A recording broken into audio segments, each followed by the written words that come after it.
do not. Yes, I do. Swear word.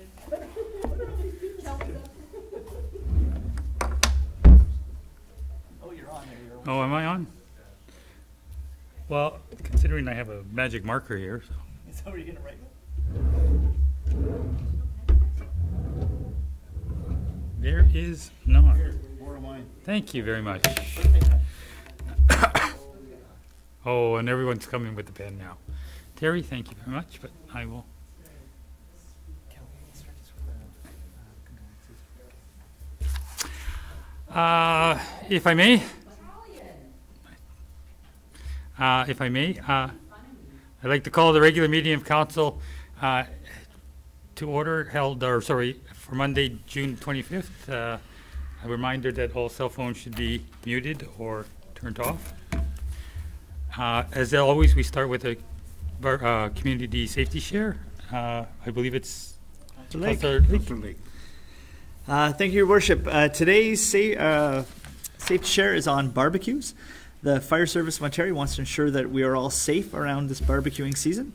They remind you that all barbecue grills must only be used outdoors. Using them indoors will lead to CO problems. Always position the grill well away from combustible objects, building and fences and deck railings. Get your grill cleaned and serviced. Check all propane tanks and lines for leaks. Never leave a lit grill unattended. Always use a long-handled grilling utensils to avoid burns. Periodically remove grease buildup in catch trays to prevent it from igniting. And keep a garden hose nearby connected in case of fire. Obviously, for our region, the additional safety share would be to clean your barbecues so that they are not an attractant to bears. Thank you, Councillor Lake. I'd like to take this time on behalf of council and administration and the town of Marathon itself to pass on our condolences to Mayor Dumas for his loss. Our hopes and prayers are with you and your family in this time, and we wish you a recovery as best you can. Thank you. How long did Ms. Ritchie work for the town? No, it was well over 20 years. Yeah, so that's her service as well to the community, right? There's certainly a big loss to administration. Yeah. Are there any additions or deletions to the agenda? Hearing none. Any disclosures of interest? Okay. I have a motion that council hereby accepts the agenda for Monday, June 25th. The regular meeting of council as circulated and amended. I'm going to take the liberty of filling it in. Councillor Lake, Councillor Fox. Yep. Any questions or? No. Okay. All in favor? Carried. Thank you very much. Have the minutes of the regular meeting of council held Monday, June 11th, 2018, and the closed meeting of council held Monday, June 11th, 2018, as presented.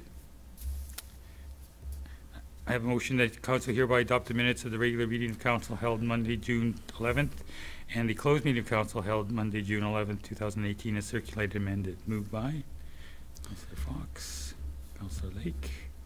Any questions? No. All in favor? Carried. Thank you. No delegations, no council reports. Our student councils are no longer with us for this thing, but we hope to get new ones in September, October. CA reports, none. So our first administration report is a report on debt limits, copied to all members.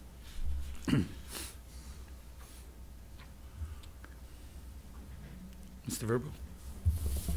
Evening, Mayor and Council. Ontario Regulation 403-02 compels the Treasurer to update the annual repayment limit should a specific expenditure require long-term debt. At the April 19, 2017 meeting, Council agreed to enter into an agreement with CGV Developer Inc. for the development and construction of the Marathon Supportive Housing Complex, now known as Peninsula Manor. The plan is to fund the construction through grants from higher levels of government and a 30-year term loan from the Toronto Dominion Bank. Based on the most recent audited financial statements of 2017, the town of Marathon is limited to annual repayments of $1.8 million or $143,000 per month. The annual repayment limit for 2016 was much lower as a former long-term debt was paid off instead of being renegotiated for another term. This one-time payment resulted in the limit being $923,000 until it could be updated with the latest financial figures. Currently, the only debt that the municipality has is a $2 million debenture through the provincial government with annual payments of $164,000. The interest for this loan is 2.81% and the debenture matures in 2030. The cost to build Peninsula Manor is approximately $10 million. Both the federal government through FedNor and the provincial government through the Northern Ontario Heritage Fund have committed grants. In addition, Barrick Hemlo has committed to a multi-year donation. Since May 2017, both partners of the Marathon Supportive Housing Project, which is the municipality and Wilson Memorial Hospital, have been discussing long-term finances with TD Canada Trust. With the announcement of the closure of the local branch, Scotiabank did submit a counter-proposal, but the terms with TD were still more favorable. A 30-year term at 3.5% for approximately $7 million will require annual repayments of $375,000 a year. The repayment of the long-term debt will be offset by the rents collected from the manor's tenants. Assuming that the municipal revenue remains constant, there is sufficient capacity to assume additional debt to build infrastructure.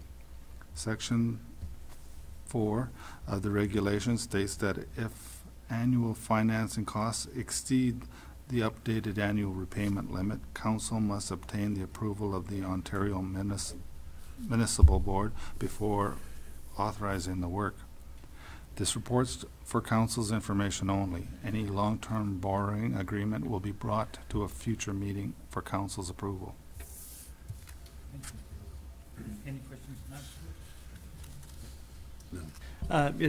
Chuck, just as we move forward to looking at the new active living center, how does that kind of work? That's a bigger project, obviously, and obviously we wouldn't move forward without provincial and federal assistance. But would we have that kind of space with the municipality to take on both those projects? So far, yes. That includes the active living center? No, we don't, because we don't have any specifics yet, but right now the limit is $1.8 million that we can, the annual amount that we have to pay on debt. So okay. I haven't worked that out for how much we can borrow based on interest rates. Okay. But again, we're borrowing $10 million or $7 million for Peninsula Manor, and that annual limit will give us still sufficient room. Okay. Go ahead, Paul. And just a clarification maybe for anybody who's listening, that money, the Peninsula Manor borrowing is not being paid by the municipality. That money is generated through the manor itself. Is that correct? The town provided, or will be getting this loan, but the rents collected from the tenants will be paying back that loan. Thank you. Your Worship, just a couple of follow-up to Councillor Lake's question around the active living center. So we're just in the process of finalizing the final schematic design and costing summary for council, which we expect to bring likely to a September meeting.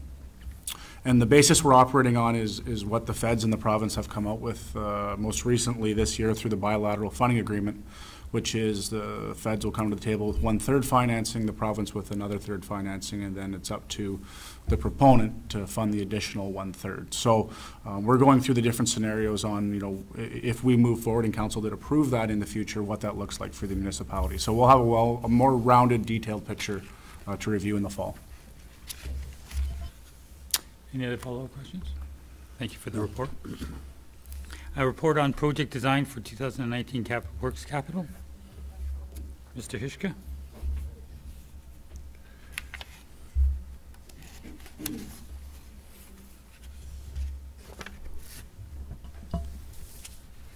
Good evening, Your Worship, members of council. In accordance with the town's strategic plan objective, municipal infrastructure investment and renewal, a long-term roadway resurfacing plan was developed. The 2012 resurfacing plan identified 12 areas throughout the community that required significant improvements. The resurfacing plan list is included here. I won't read all the locations, but they were all completed between 2009 and 2016, with only 2 locations deferred after the mill closure. All of the locations specified in the 2012 resurfacing plan have been completed or deferred. Currently, the highest priority projects are identified as part of the asset management plan, and continual improvements to roadway infrastructure are prioritized based on 2 categories. Infrastructure replacement. For this project type, roads may require complete sewer and water replacement. These projects are the highest cost, and administration has applied for funding from provincial and federal grant programs without recent success. We are currently developing an accurate inventory of infrastructure conditions, and when the roadway class average annual daily traffic count is factored in, the asset management plan will indicate the next operational priority. Resurfacing. For this project type, road surface and adjacent drainage components are rehabilitated. 2018 resurfacing project currently underway on Hemlo Drive was selected based on the level of deterioration and high traffic volumes. We currently have 1 set of plans ready for an infrastructure replacement project when funding programs are announced. We do not have a resurfacing project ready to tender. Administration is requesting funding to have the next resurfacing project designed and ready for Council's consideration as part of the 2019 budget process. True Grid Engineering would be commissioned to design the next portion of Hemlo Drive. The project would start from the limits of 2018 project and continue up to Jackson Crescent, the limit of the 2013 project.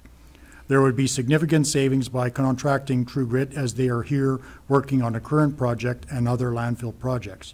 True Grit would then be required to bid on the administration portion of the 2019 project if Council decides to go forward with the capital request. If Council decides against a resurfacing project for 2019, the plans would be on the shelf and ready for a subsequent budget. The 2018 cost for survey, design, drawings, and specifications of the 2019 Hemlo resurfacing project is quoted at $30,000 plus HST. Your options are A, to enter into a contract with True Grit for the project design of the 2019 Hemlo resurfacing project, or B, do not enter into a contract at this time. Your administration recommends option A be selected and the clerk be authorized to enter into a contract with True Grit Engineering for the 2019 Hemlo resurfacing project for an upset limit of $30,000. Thank you for the report. I have a motion that council hereby accepts the attached report and recommendation on project design for 2019 Works Capital, and further that the contract be entered into with True Grit Engineering for 2019 Hemlo resurfacing project for an upset limit of $30,000. Moved by Councillor Fox, seconded by Councillor Lake. Questions? I'm sure there are. Councillor Fox? Just a quick question on the projects that require water and sewer. Is Ontario Street, I think it's Ontario, the beer store is on? Yes. Is that near the top of the list if that is approved? Or if the government decides on funding? Top of the list is actually on the older side of town from the sewage treatment or wastewater treatment plant out. So Howe Street. The one that's on paper ready to go is the force main on Ross, Armour, and Stevens. So that whole area from Stevens from King over to Armour, and then Armour down to Ross, and then including all of Ross over to Drake. We have a lot of problems there with the force mains and sanitary mains actually through private property. So that would be the number one. The next higher priorities start from the wastewater treatment plant out. We've done some camera work and survey and see that a lot of the sanitaries in that area are not as bad as initially expected. Now we just have to grade and quantify those videos. We have somebody certified that'll be able to do that internally, and then we'll be able to prioritize after that.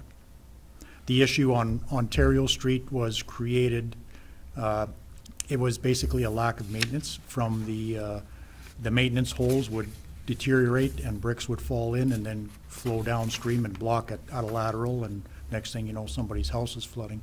We don't have those issues anymore due to proper maintenance. We discovered a maintenance hole for the sanitary system in a private driveway as well.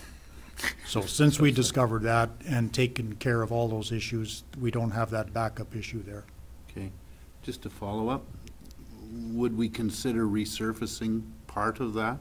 Well, Because it's in rough shape. like I say, we need to quantify for sure what the sanitary condition is before we can put a priority on any of them. And then after that, the asset management plan will kick in, and we should have an accurate grade of which road would actually be next. After that, I guess it's still a council decision based on traffic count. It becomes a political decision as well. If you had 4 or 5 roads that all had the equal score, I don't know how council would select. I guess it would be based on where the most houses are or where the most traffic is. Councilor Lake. One, I deeply appreciate. I deeply appreciate that you use a plan to move forward. I've seen lots of communities that are just reacting all the time Right. to the latest disaster. When I look at the list of resurfacing that we've done, it's been orderly. It's areas that haven't been terrible. The roads are actually in, I think, a really good shape in the community, and I think that speaks to the plan. So I do appreciate that. The temptation, I think, is for council to say, I noticed this, it needs to be fixed. I think doing the scoring is excellent, and we'll take your advice, and then it will become a political issue at some point. My question, though, was TruGrid obviously has been a really good partner for Marathon. They've done lots of excellent work. Do we need to tender this, or can we simply enter in with, We don't need to tender the design portion of it, but because it's small enough? we would tender, yes, it's well within the Okay. guidelines. Go ahead. So just, I think, you know, it's important information for both council and the public to know. And, you know, the reason for administration's request is the last 2 construction years, we've tendered early in the spring, i.e. in March, because we were construction ready in the fall. And that process resulted in significant savings for the municipality. So we'd like to do the same with this. Number one, we're going to save by having TruGrid here over the summer, contract administering the current project and doing the work at the same time. But we'll be in the same position for 2019, able to get the tender out early and expect some really competitive bids again. That's excellent. Thank you. Okay. Just to follow up from my point of view here, obviously this will be for 2019 and the new council, whoever may sit here. One of the questions is, part of our plan must take into consideration that we're never going to touch work or roads as, unfortunately, they may be in bad shape if underneath may need work that we're going to plan for in the future. So in the question of, say, Ontario or something like that, or areas that the public may think is in terrible shape, one of the reasons because we have somewhere in the future a plan to do underground work. Why would we pave it and then tear it up if the funding became available? Well, that's the main reason why you would wait for funding. But I mean, eventually, if you never do any of those projects, one of them is going to fail eventually, and council's going to be on the hook for 100%. So they'd still have to be classified in order of priority, which is in the worst condition. Yeah. Okay. Just on the note too, with the change of government and obviously with AMO coming up and I'll say the new council that's moving in here, how much of a priority is the political portion, us to make contacts with the new government in place, or to make contacts to find out if funding is available? Because we did take on Sun Crescent on our own. We took the whole plan without any funding whatsoever, and it tied up a lot of money for a fair amount of time. Yeah, it certainly, administration would never recommend that we fund anything 100% from an infrastructure perspective. It's the whole reason why, you know, we're that far advanced in asset management, is we know what our priorities are. As Mr. Hishka, you know, alluded to, part of the reason we're doing the camera work and we've invested in our employees to be able to do it is we'll be able to delineate between what needs paving and what needs core infrastructure redevelopment. Right, core infrastructure redevelopment, you're talking multi-millions. Repaving, it's something that we can fund through gas tax. So, you know, we don't have a lot of information, obviously. You know, the new government hasn't taken on its new role yet, but I suspect there'll be much information at this year's AMO conference, and certainly 2/3 funding is something that we would recommend council advocate for core infrastructure development. Okay, thank you. Thank you. If there's no other questions, I have a motion. The council hereby accepts the attached report and recommendations on project design for the 2019 Works Capital, and further that the contract be entered into with TruGrid Engineering for the 2019 Hemlo resurfacing project for an upset limit of $30,000. All in favor? Yes. Carried. Next up is the recycling contract. I'm presenting the recycling contract renewal and some associated news. So the background for this report is that the current agreement for recycling services expires June 30th, 2018. A review was conducted concerning the prices and service provided, including the following: residential curbside pickup, institutional commercial collection based on existing loads, supply and transportation of trailers from Marathon to Thunder Bay, and receiving and processing material in Thunder Bay. The current service provider, GFL Environmental, Green for Life, is still the only provider in the area that is suited to our collection and processing methods. To expose our program to potentially more suppliers, significant changes to our operations would be necessary. As such, GFL Environmental was considered to be a single source provider, and negotiations were undertaken in accordance with the provisions of bylaw number 1822. For discussion, GFL Environmental submitted a new pricing structure that dramatically increases our cost by 25 to 40%. The severe increase is due to market conditions and affects all municipalities in Ontario. An example of the harsh market is the price for mixed paper, which sold for $80 a ton 18 months ago. The same ton of mixed paper is now subject to a disposal fee of $70 a ton. Many recycling communities and companies are landfilling recyclable materials. The Waste-Free Ontario Act, or Bill 151, is currently being implemented in the midst of this market turmoil, and confusion is rampant as parts of the current program are being discontinued while other programs are being tentatively rolled out. AMO is advising municipalities to renew contracts with parachute clauses. GFL also proposes changing to a bin system rather than the current transport trailer system due to high costs to maintain those trailers and a lack of AZ licensed operators due to the new provincial requirements for AZ licensing, which has created a shortage of qualified drivers. The change to the bin system will create additional workload at our collection depot and additional wear and tear to our equipment. Other communities in the region will not be able to operate efficiently with the bin system as they don't have roll-off equipment like Marathon. We have requested an extension of the current contract to allow the current and incoming councils to weigh the options of the recycling program. GFL is delaying the contract renewal as long as possible, but the increased cost will likely become effective within the next 2 to 3 months. Financial implications. The contract, which expires on June 30th, 2018, cost $131,000 when we initiated for recycling services. The 2018 budget is $133,620. A new cost of $165,000 to $180,000 annually has been proposed. The fee will be based on tonnage, number of loads, and whereas the old contract was a single fee for service. There are several methods to control the cost that could be considered by council and administration as a means to lower the net cost as follows. After an upset limit in tonnage based on budget amount and unit prices is reached, the remainder of the materials could be landfilled. That amount would likely be reached in September or October if the budget is not increased. The ICI sector does not pay for the cost of recycling those specific materials. Discontinuing the collection of commercial recyclables could reduce the overall cost by approximately $35,000 to $40,000. Curbside collection quote, which includes commercial, for the new contract is $62,000, eliminating residential or commercial pickup or reducing the pickup from biweekly to monthly would net further savings. Council could also consider entering into the agreement with GFL at the proposed increased rates with the potential for future reductions based on the full implementation of Bill 151, the Waste-Free Ontario Act. The program was designed to make manufacturers responsible for recyclables, but the method to reimburse municipalities for their costs are not fully implemented at this time. Options will become clear when GFL confirms their bottom line increases in the coming month. Your administration delivers this report for information purposes only. Thank you for the report. Any questions? Councilor Lee. Yeah, none of those were good options. No, they aren't. No.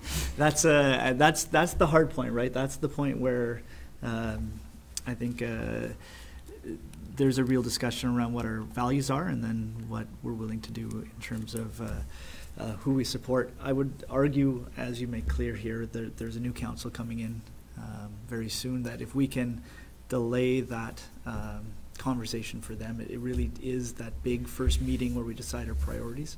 There seems to be some wiggle room there, but certainly the idea of landfilling recyclable materials doesn't sit well with anybody, nor does trying to burden our commercial sector, which is already struggling, nor does eliminating curbside. So I do feel like that's going to be a big conversation if you can hold off GFL until then. I have a question. From our perspective here, what would be involved if we went forward with the proposed increase, at least until this point in time? Because either way, they're going to institute it one way or another. If we went into a contract with an escape clause, they've been working on the waste diversion for 15 years and still haven't come up with a reasonable solution. As I'll say, the producers of the packaging pay for the recycling costs. I don't foresee it in the future under this government. However, again, I'll agree with Councillor Lake. We went into this thing not because we had to originally to divert waste. We were in it for, I think, the right reasons, and I think the costs, although are significant, we should understand that we're not in this boat alone. I mean, I know what the recycling market it's like, and it is not pretty right now. Is there a way that we can manage it within the budget, or do we, because it is 30,000 we don't have budgeted for, or give me your options on those. Well, certainly if council's decision was that, we're going to fund the additional expense, administration would, my recommendation would be we would go back and bring those financial options back to council, which are available. There are some options out there to do that, and that would be under a separate report cover. I think, administratively the challenge and the reason we wanted to bring this to council's attention tonight is there aren't very many palatable options right now. All are going to have some significant cost to them at some point. And the forces working against small municipalities are global in nature, and we really don't have any control over what's happening in the recycling sector. So if GFL comes to us and says, this is the price, then that's the price we're faced with, or alternative options. We started having some discussions with our neighboring communities in Scriber, Terrace Bay, as well as Peakdecong around, are there other business models that we can pursue or at least investigate to look at options? We're in a pretty good position with respect to AZ because we have licensed all of our drivers, our works and operations operators. They have their AZ and we have the equipment to be able to do it. The challenge is getting to market. But one of the exercises we're going to complete over the next couple of months, which we have started, is bringing back to council all of the options that are out there, including potentially, is this a business that we look at getting into from an economic standpoint? Right now, definitely not. But with the unknowns that face us, particularly from the provincial level, we're stuck. We really don't have any solid direction because, one side is pushing against us from the economics, the other is the legislation, and the legislation isn't paying the municipalities. And that's the challenge. Okay, just to follow up to that, we are still under the 5,000 community limit where recycling becomes a mandatory portion of the municipal structure or whatever it may be. I'm not advocating abandoning it because I think we're doing it for the right reasons.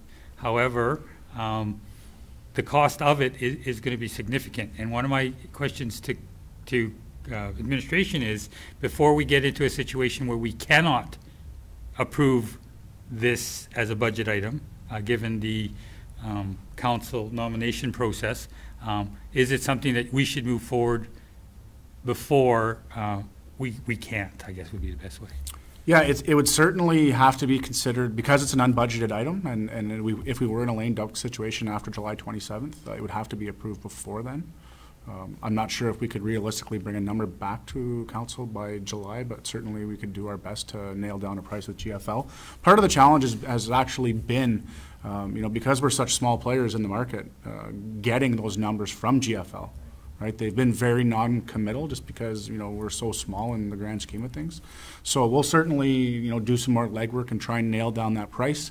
We could then bring that back to council at the July meeting.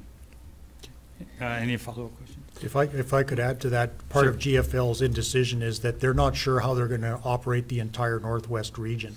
So they'd like to go to the system that they're proposing for us, but we're the only community that's able to handle it because we have the roll-off system. So if they're not able to provide that service to everybody, they're not sure if they're committed to providing it for anybody. So it's a perfect storm of our contract is ending at exactly the wrong time when Bill 51 hasn't been fully sussed out by the new government either, so.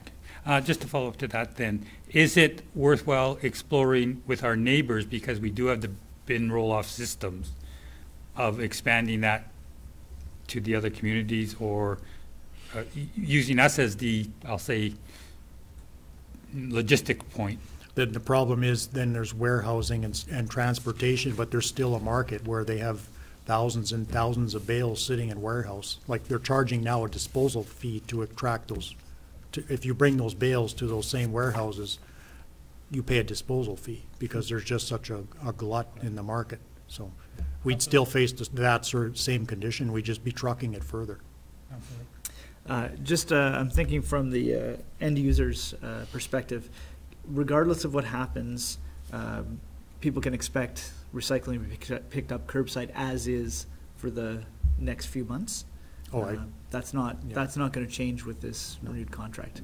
And with the roll-off system, there'll still be, until a decision is made, GFL will be picking up as usual. They've committed to continuing until a drop-dead date when we say we're no longer doing business with you.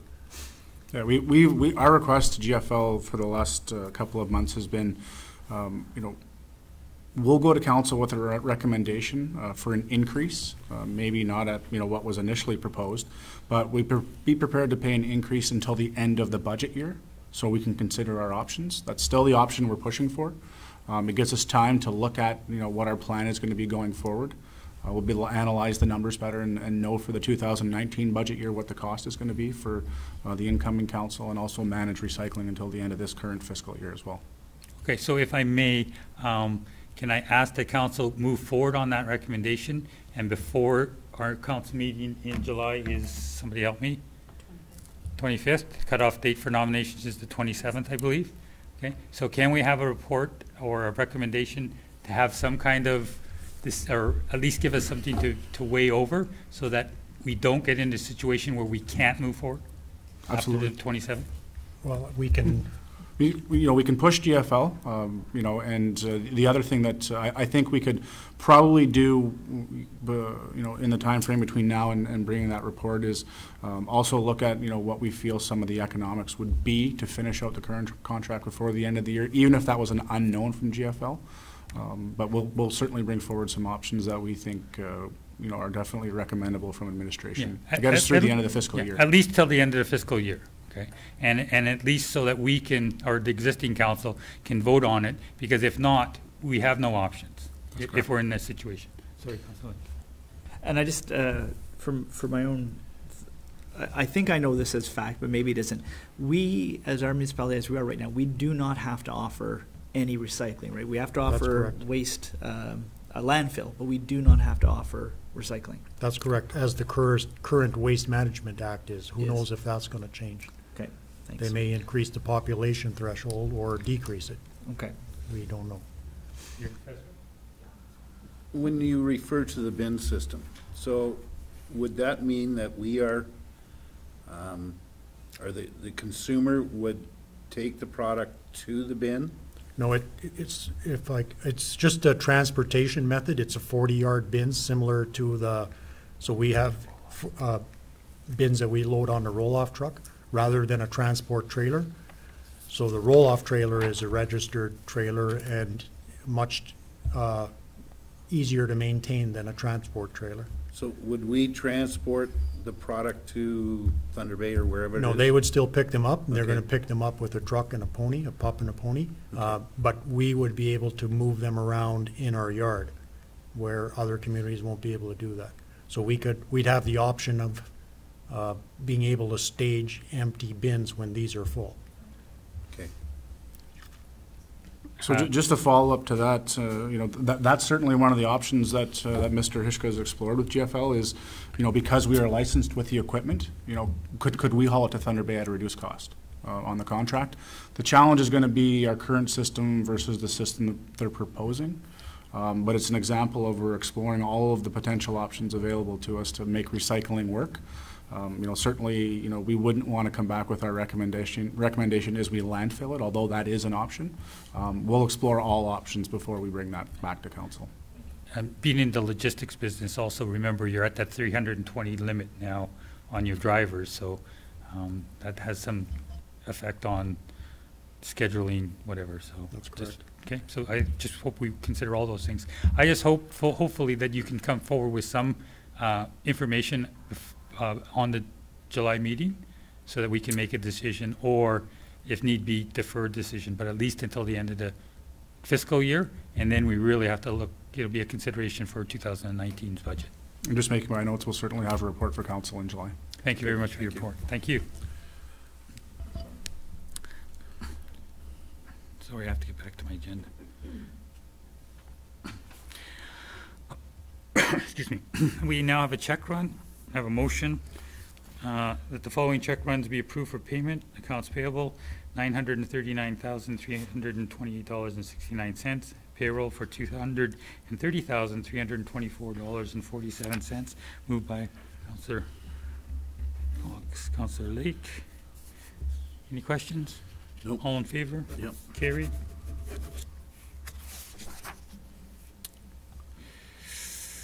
New business, a motion to accept the 2017 financial statements as presented by Grant Thorson today, on June 25th, 2018. I have a motion the council hereby accept the 2017 financial statements as presented by Grant Thorson on June 25th, 2018, moved by Councillor Lake, Councillor Fox. Thank you. Any questions? We had a presentation today from them, from Grant Thorson, about our financial statement. Last meeting we approved the surplus as part of it. So, all in favor? Carried. Your Worship, if I may, once again, municipalities received a clean audit for the last fiscal year. Thank you. Maybe one additional question. Are we, did we provide the audit services to the library again, or have they commissioned their own? Yeah, the library is included in our financial statements and our consolidated financial statements. No new business? No. Okay, I have a motion that we hereby adjourn at the hour of... Your Worship, a couple of announcements. Candidate, sorry, announcements. Sorry. Sorry.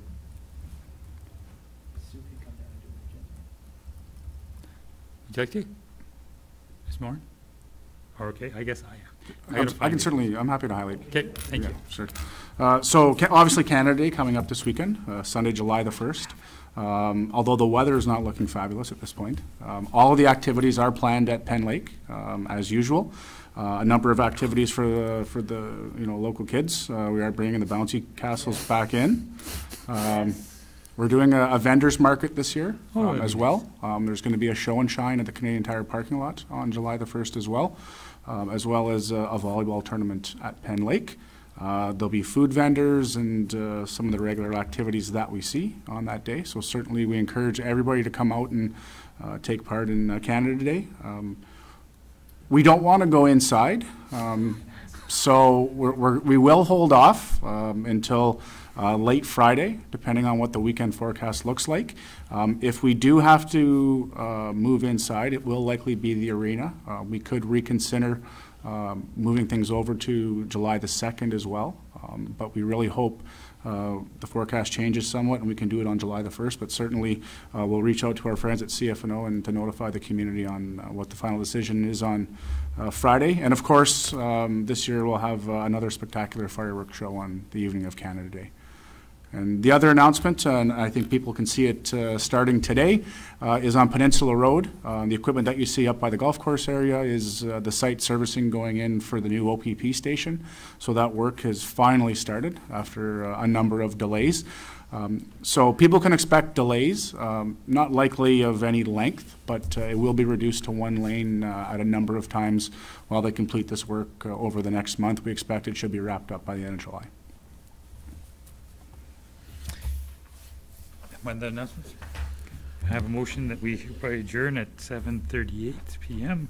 Moved by Councillor Lake, second by Councillor Fox. All in favor? Yep. Carried. Thank you very much. Have a wonderful week.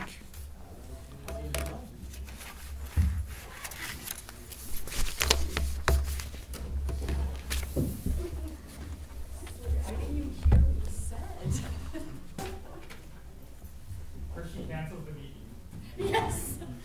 I don't know why that happened, but thank you for. We didn't cancel it.